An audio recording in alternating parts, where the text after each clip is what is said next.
Good evening class. आप पढ़ेंगे problem, ठीक है।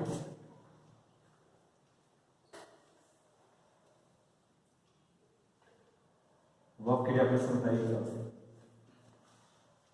किसी काम को करना है तो एक क्वेश्चन ये है कि work done bye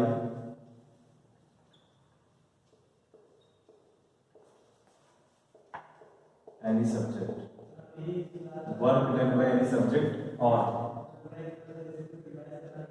words that show tense, words that show tense of sentence, tense of sentence, ठीक है।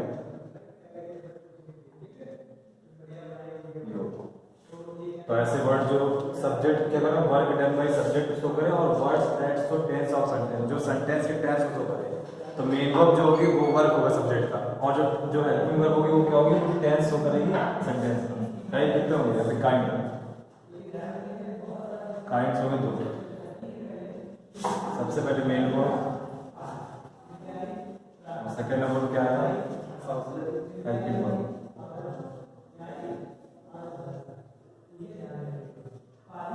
मेन वर्ब ये work done by any subject, और हेल्पिंग वर्ब क्या है कि words that show tense of sentence. Main verb कितने kind है, main verb kind है आपके 4। Number 1 transitive, number 2 intransitive,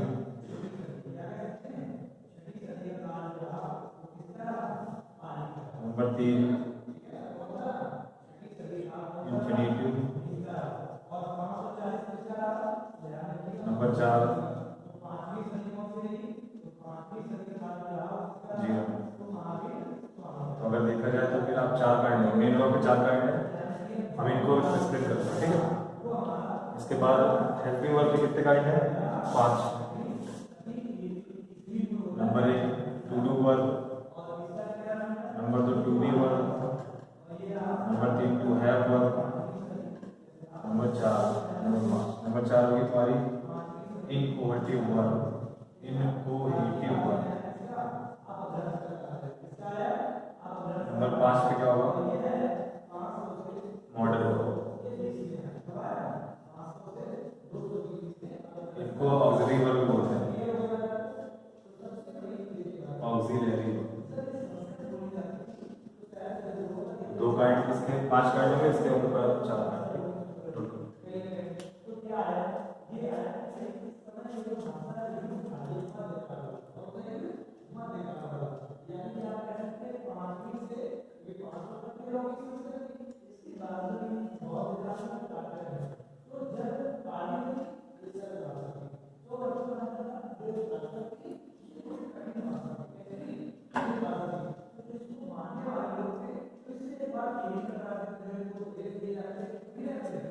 transitive verb क्या होगा, चलो वही स्टार्ट करते हैं। पूछ लो, ऐसा कोई दिक्कत नहीं, पूछते रहो। तो मैं प्रैक्टिस कर रहा हूँ, ये थोड़ा चल रहा है। ये पांचवी कौन इसकी पांचवी लिखी थी मैंने, इनकोहेटिव वर्ब और मॉडल वर्ब। मॉडल वर्ब और इनकोहेटिव वर्ब को ऑक्सिलरी वर्ब बोलते हैं, कुछ किताबों में ऑक्सिलरी वर्ब लिखा हुआ है, ठीक है।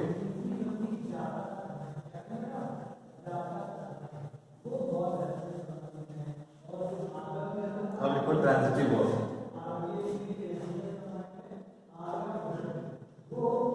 और इंट्रांजिटिव। इसको बोलते हैं सकर्मक क्रिया, इसको बोलते हैं अकर्मक, ठीक है। सकर्मक मतलब क्या होगा, verb with object.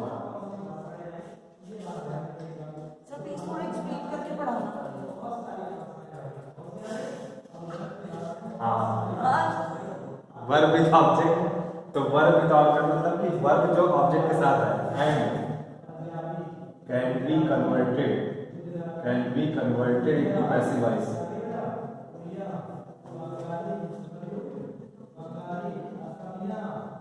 Passive voice मतलब ऐसी वर्ब जो ऑब्जेक्ट के साथ है प्लस जिसका पैसिव वॉइस कन्वर्ट हो जाए।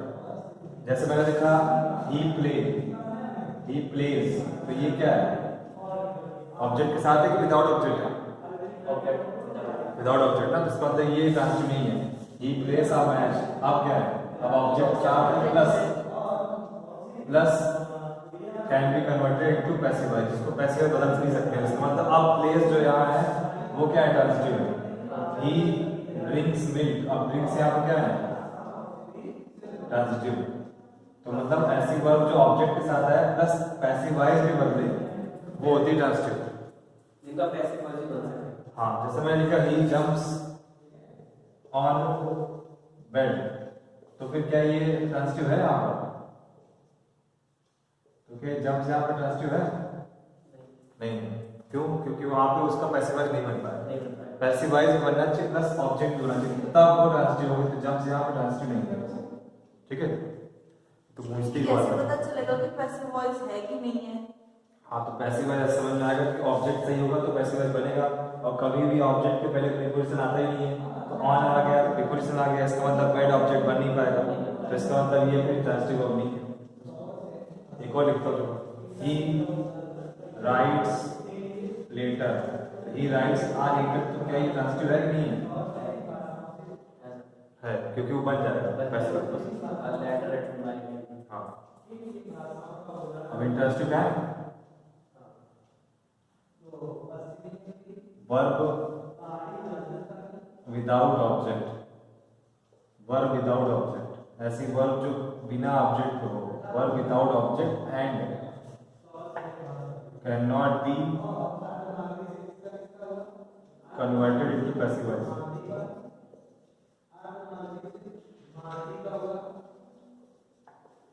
ठीक है, मतलब बिना ऑब्जेक्ट क्या है और या फिर कन्वर्ट ना हो पाए पैसिव वॉइस। जैसे मैंने कहा ही राइट्स, तो ऑब्जेक्ट ही नहीं आ रहा, तो ये क्या है, इंटरेस्टिव। ही इज गोइंग, तो गोइंग क्या है, इंटरेस्टिव। ही थिंक्स क्या है, इंटरेस्टिव, क्योंकि बिना ऑब्जेक्ट क्या है, ठीक है। नोट करो।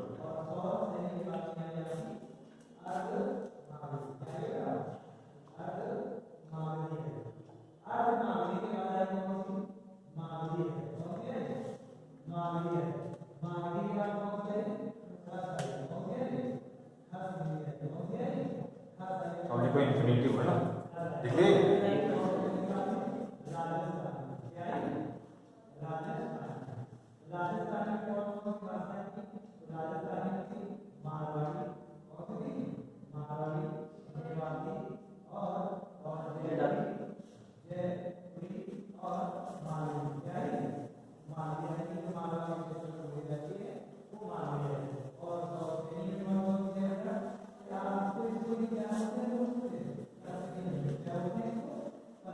अब लिखो इंफिनिटिव वर्ब क्या होती है, तीसरे टाइप के इंफिनिटिव, सुना है कि नहीं? हाँ? हिंदी में नहीं होती है, हिंदी पूरा वर्ड कंप्लीट नहीं होता। हाँ, बस दो ही होते हैं।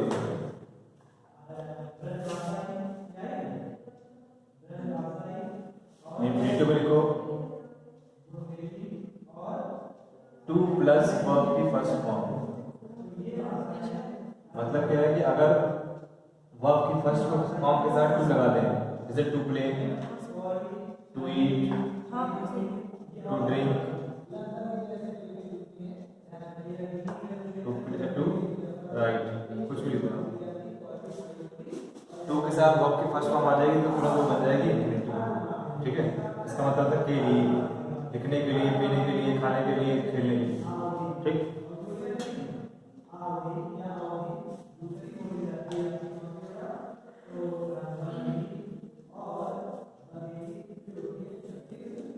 अब जिस तरह से एडवर्ब तुम लोग कंफ्यूजन लग रहा था, वर्ब में नहीं लगे, ऐसे सही से पढ़ना अगर लग रहा है तो पूछते रहना, ठीक है।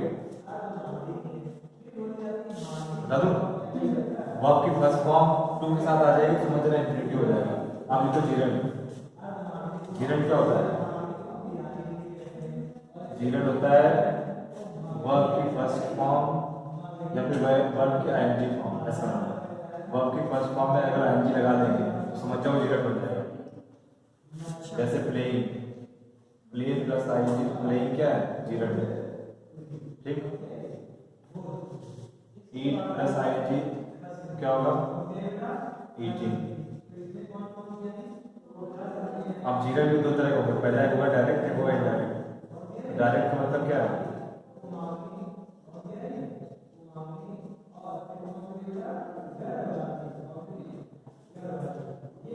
विथ आउट प्रीपोजिशन, मतलब ऐसे वर्ब जो प्रीपोजिशन के बिना है, आसपास प्रीपोजिशन ना हो, समझ जाना कि वो डायरेक्ट जीरन है। जैसे आई एम प्लेइंग, तो प्लेइंग के आसपास कोई आ रहा प्रीपोजिशन नहीं आ रहा, और I am going to school तो आ रहा प्रीपोजिशन ना। या तो विदाउट प्रीपोजिशन होगी तो डायरेक्ट होगी, और विद प्रीपोजिशन होगी तो क्या होगी? हाँ, विद प्रीपोजिशन होगी तो इनडायरेक्ट होगी, ये होगी डायरेक्ट। जैसे मैंने लिखा आई एम गोइंग, तो फिर यहाँ पे डायरेक्ट गोइंग क्या है? डायरेक्ट होगा जीरो, ठीक। और I am going to school, तो फिर यहाँ पे क्या है? इनडायरेक्ट, ठीक। I am meeting mister A, तो क्या होगा? I am meeting mister A, क्या होगा? मीटिंग क्या है? इनडायरेक्ट, डायरेक्ट है? डायरेक्ट। अगर बिना प्रीपोजिशन के आएगी तो डायरेक्ट जेनरल होगी, अगर प्रीपोजिशन के साथ आएगी तो फिर क्या है? इनडायरेक्ट। अभी सर मैंने प्रीपोजिशंस भी पढ़े, तो मैं कैसे बता सकता हूँ कि प्रीपोजिशन साथ में है? तो प्रीपोजिशन इन होता है, आउट होता है, ऑन होता है, वो तो बचपन से इजीली पढ़ा होगा सब, ऑन, इन, अपॉन, इट, बस। और कोई भी टीचर प्रीपोजिशन पहले पढ़ाता ही नहीं, पहले तो वर्ब पढ़ाता है। वो तो एक रूल है, नाउन प्रोनाउन वर्ब एडजेक्टिव ऐसे पढ़ाया था ना। तो फिर भी आज अगर समझोगे तो आ जाए। जैसे मैंने लिखा मीटिंग, तो मीटिंग के आसपास कोई प्रीपोजिशन कहाँ लगा है? अब मिस्टर ए तो प्रीपोजिशन होगा नहीं, एम तो प्रीपोजिशन होगा नहीं, तो बस समझ में आ गया प्रीपोजिशन नहीं है। आगे पीछे नहीं करो। हाँ, वैसे ज़्यादातर तो अगर आगे लगा दें तो एरर हो जाएगा, टू गोइंग होता ही नहीं, टू ईटिंग होता ही नहीं। मतलब कुछ ना आगे पीछे आसपास है, आसपास है तो समझ लो कि वो डायरेक्ट जीवन नहीं है, डायरेक्ट जीवन। अब देखो, ये हो गया तुम्हारा मेन वर्ब के काइंड। तो मेन वर्ब के कितने काइंड थे? 4, ठीक है। अब देखो हेल्पिंग वर्ब, हेल्पिंग वर्ब के कितने काइंड है? 5, है ना। यहाँ पर देखो, पहला to do verb. To do verb क्या होता है? हेल्पिंग वर्ब का ऊपर लिख देना, हेल्पिंग वर्ब का। तो टू डू वर्ब क्या होता है? जितनी प्रेजेंट इंडेफिनिट पास्ट इंडेफिनिट की वर्ब होगी हेल्पिंग वर्ब, वो टू डू वर्ब होती है। प्रेजेंट इंडेफिनिट की हेल्पिंग वर्ब क्या होती है? डू और डज, है ना। डू डज और डज, तो इनको बोलते हैं टू डू वर्ब। और 5 चीजें होती है डिड, तो बस 3 होती है। अगर हम विल और शैल को रखेंगे इसमें तो गलत होगा, विल शैल को रखा तो मॉडल होगा। इसी प्रकार दूसरा क्या है? To B verb. To be B वर्ब कौन से होगी? जो कॉन्टिन्यूअस की वर्ब होती है उनको टू बी वर्ब बोलते हैं, जैसे इज आर होगा। और ये हेल्पिंग वर्ब, हाँ, हेल्पिंग वर्ब तो काइंड है। इसके बाद विल बी और शैल बी, है ना।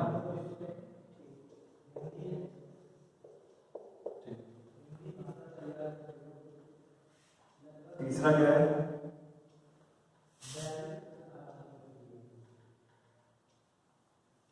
तीसरा to have verb. To have verb क्या होती है? अब जैसे प्रेजेंट इंडेफिनिट की थी, कॉन्टिन्यूअस की, ये परफेक्ट की हुई। परफेक्ट, तो प्रेजेंट परफेक्ट में क्या यूज होता है? हैज है। और पास्ट में क्या होता है? और फ्यूचर में क्या होता है? विल या शैल है ना। विल या शैल है।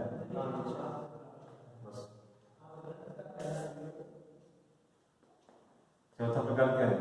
लिख पा रहे हो? तेज तो नहीं चल रहा कुछ? नहीं दुखी लग रही, क्या बात है? क्या हुआ?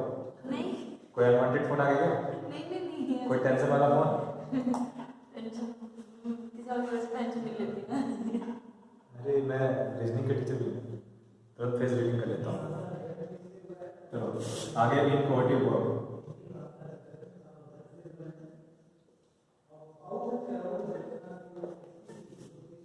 इनकोटिव वर्ब क्या होता है? सुना है?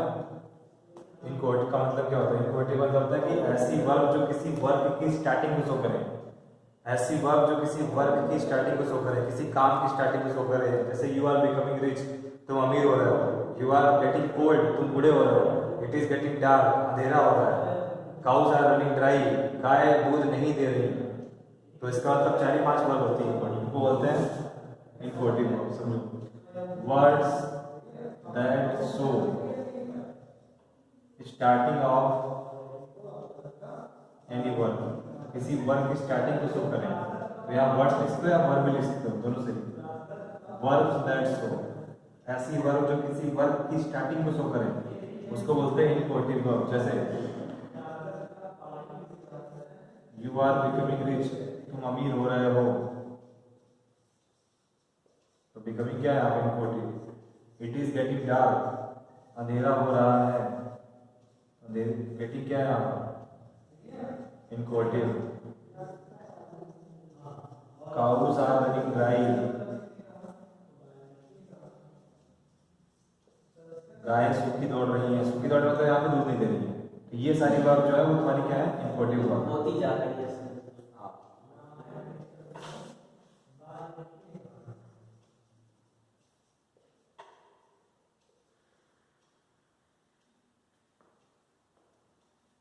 जैसे एक और लिख देता हूँ,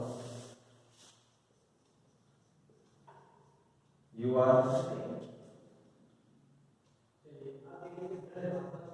गोइंग पुअर,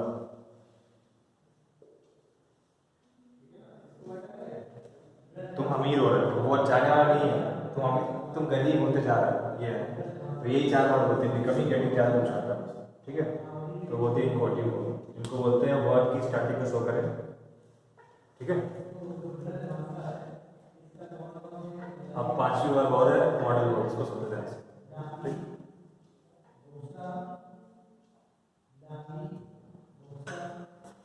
दादू मॉडल वर्ब क्या होता है?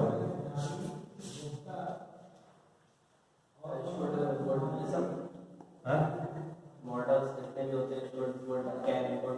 हाँ, लेकिन डेफिनेशन क्या होती है? जैसे मैंने बोला हीरो क्या होता है, तुम बोलोगे शाहरुख खान, वो तो एग्जाम्पल है। अब पहली बात तो हीरो होता है, वो तो एक्टर होता है ना। हीरो की डेफिनेशन क्या है?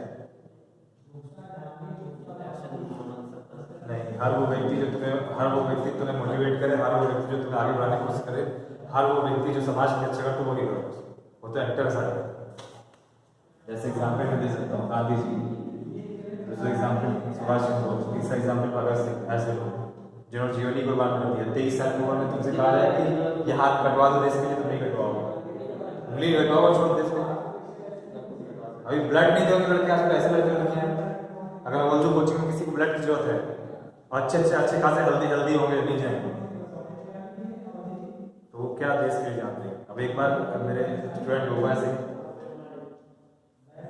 पापा को जरूरत हल्द्वानी में, अब मैंने कहा, मैं क्लास में ही था, 8 बजे था, रात का टाइम था, ऐसे दिसंबर जनवरी, रात में 9-10 बजे गया मैं हल्द्वानी अकेले।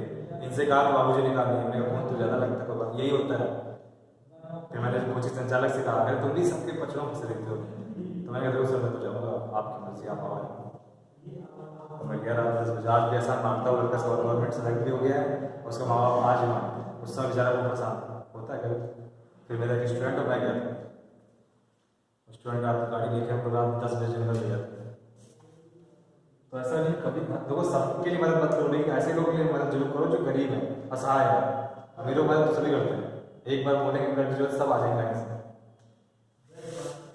अब देखो मॉडल इंसानी जिंदा रखोगे ना अपने आप, तुम्हारा जॉब भी लगेगी और तुम लाइफ में खुश भी रहो। और सबसे बड़ी बात है सच्चाई होनी चाहिए, अपने प्रति सच्चाई होनी चाहिए। मैं गलत नहीं करूंगा तो नहीं करूंगा, ये सोच के चलो। हम रोटी एक खा लेंगे, लेकिन हम पिज्जा के चक्कर झूठ नहीं बोलेंगे, ऐसा होना चाहिए। मॉडल वर्ब क्या होती है? Verb that show. तो वर्ब्स दैट शो मोड और मूड। तो मोड शो करें या मूड शो करें, उनको बोलते हैं modal verb. Can, may, might, अभी सबके बारे में दे रहा हूँ। Might, could, would, ought to के साथ शुड, इनका कंपेयर साथ साथ में रखता रहता हूँ, कहाँ शुड यूज करना, कहाँ ऑट टू यूज करना, कहाँ वुड, कहाँ कुड, कहाँ मेड, कहाँ माइट, कहाँ कैन, ठीक। इसके बाद तुम्हारा मस्ट, इसके बाद तुम्हारा नीड नॉट, ऑल्सो भी तो होता है। आल्दो नहीं होता, आल्दो तो एक प्रीपोजिशन है। इसके बाद यहाँ लिखना, इसके बाद लिखना यहाँ पर नीड नॉट हो गया, इसके बाद यूज्ड टू, इसके बाद लिखना हैज और हैव टू। इनके सामने सामने लिखना है इसका। क्या नहीं सामने नहीं तो अलग है, तुम्हारा अलग होता है ऐसे ऐसे। यूज्ड टू हो गया, हैज टू, हैव टू हो गया, और इसके बाद तुम्हारा एक और है विल और शैल में, इसी बातें वर्ड को यूज में पता होना चाहिए कहाँ पे ऑट को यूज करना, कहाँ शुड। बहुत से बच्चे शुड भी लगा देते हैं, ऑट को भी लगा देते हैं। बहुत सोचा ही नहीं पता होता, मैं कमीशन पूछना है, कहना है कमीशन, यूज्ड टू के नीचे क्या लिखा हुआ है? हैज और हैव टू, हैज और हैव टू। अब एक और लगता है डेयर और डेयर नॉट, इसको बोलते हैं हिम्मत, है ना। अब इनके बारे में लिखो, फिर इसको देखो। कैन कब यूज होता है? कैन एबिलिटी को दिखाता है, जब भी एबिलिटी होगी कोई तो दिखाएगा कैन यूज करें। I can do this ability है। प्लस परमिशन ग्रांट, जब परमिशन किसी को ग्रांट की जाएगी, एक होता है परमिशन आस्क करना, जैसे मैं कमीशन तो मैं बोलूँगा yes you can, yes you may नहीं होता है, यस यू कैन होता है। बहुत से बच्चों को लगता है कि मे और कैन कहीं हटा दो कुछ भी हो सकता है, ऐसा नहीं है, ठीक। अब मे कब यूज होगा? मे जब यूज होगा जब परमिशन आस्क की जाती है, किसी से परमिशन मांग रहा है, ठीक। इसके बाद जब प्रे की जा रही होता है मे गॉड ब्लेस यू। इसके बाद पॉसिबिलिटी, जब पॉसिबिलिटी दिखाई जा रही है, पॉसिबिलिटी कब की? प्रेजेंट की, जैसे इट मे रेन टुडे, आज वर्षा हो सकती है। इट कैन रेन टुडे नहीं होता कभी, है ना। एग्जाम्पल लिख लो, permission ask, may I come, pray, may you live long, possibility it may rain, it may rain today, आज वर्षा हो सकती है। इट मे रेन टुनाइट, आज रात में वर्षा हो सकती है, ऐसा, ठीक है।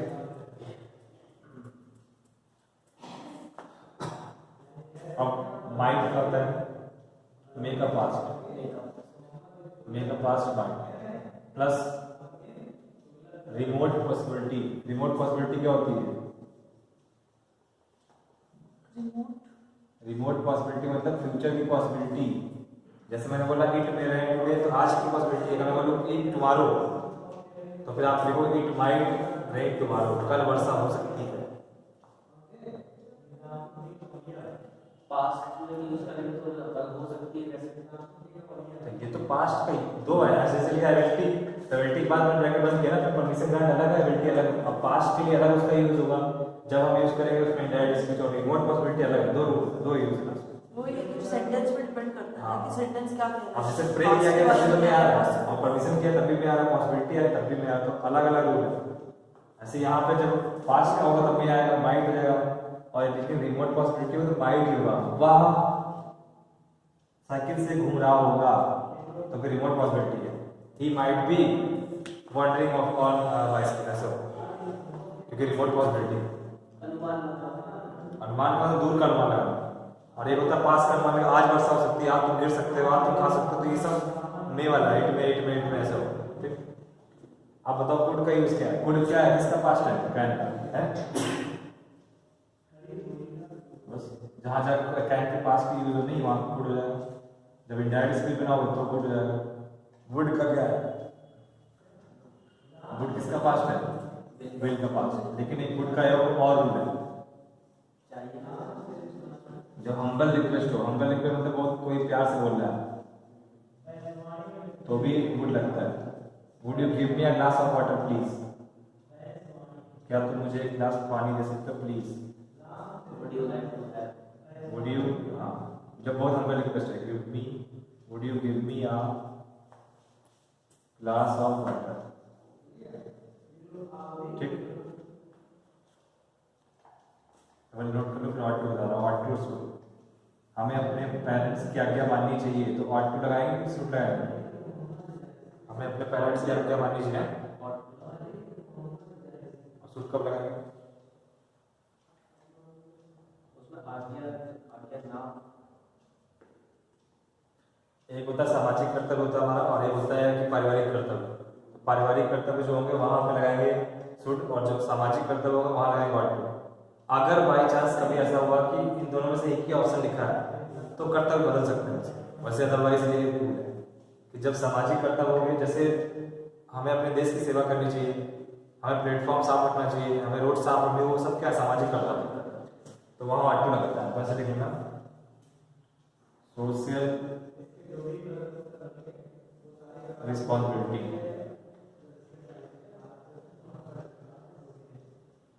तो सोशल रिस्पॉन्सिबिलिटी जो है वो तुम्हारा ऑट टू है, और फैमिली रिस्पॉन्सिबिलिटी वो तुम्हें वहां लिखी जाएगी। फैमिली की बात हो रही है कि उसकी हो रही है। बाई चांस अगर ऐसा है कि लिखा ही नहीं है और फैमिली की बात हो रही है और ऑट टू ही लिखा, ऑट टू ही लिखा, ऑट टू ही, तो फिर लिखनी पड़ेगा। ठीक,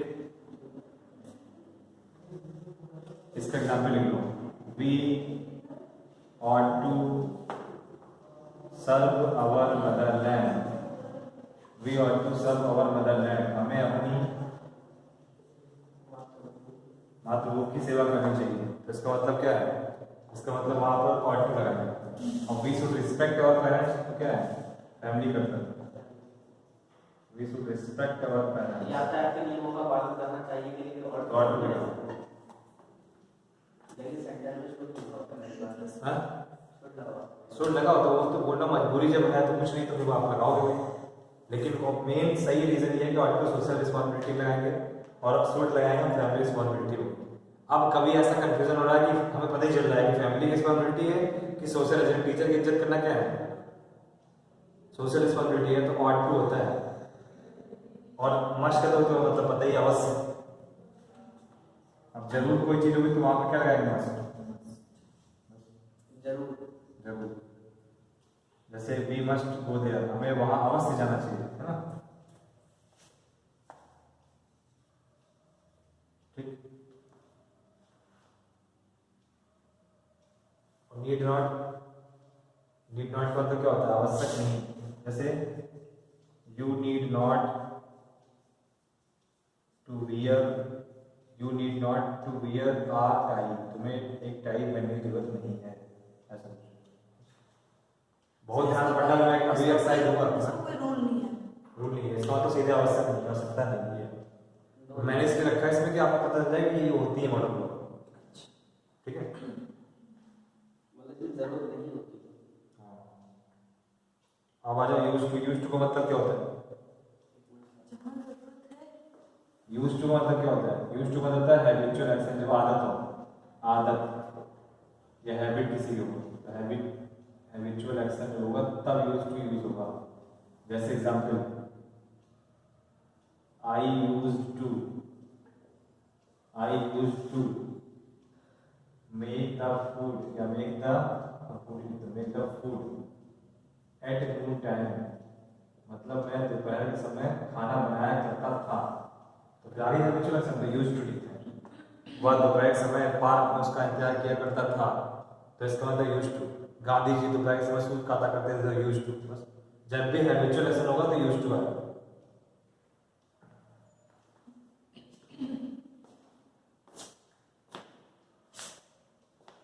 ठीक है, अब हैज टू, हैव टू कब लगता है?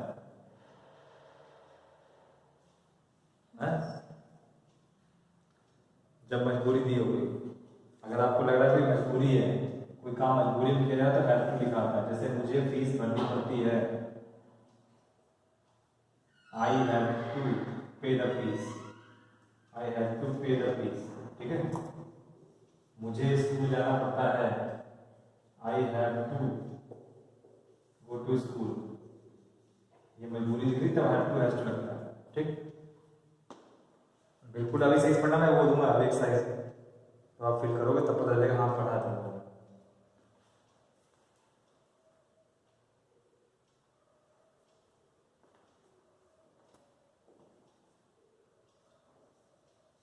डेयर का मतलब हिम्मत।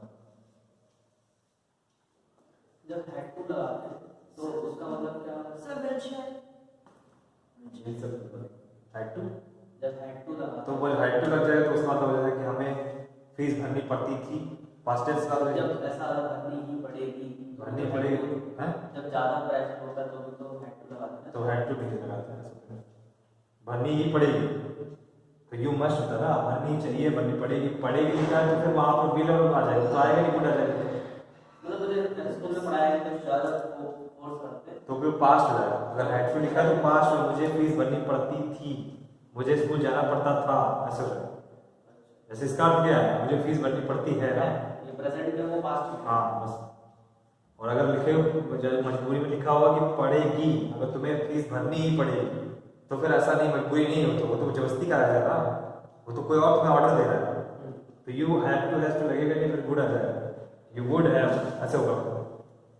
इस तरीके से अब विल और सेल का नॉर्मली यूज तो पता ही पास्ट टेंस में होता है, इसमें क्या है, आई और बी के साथ सेल का यूज होगा, बाकी सबके साथ विल का यूज होगा।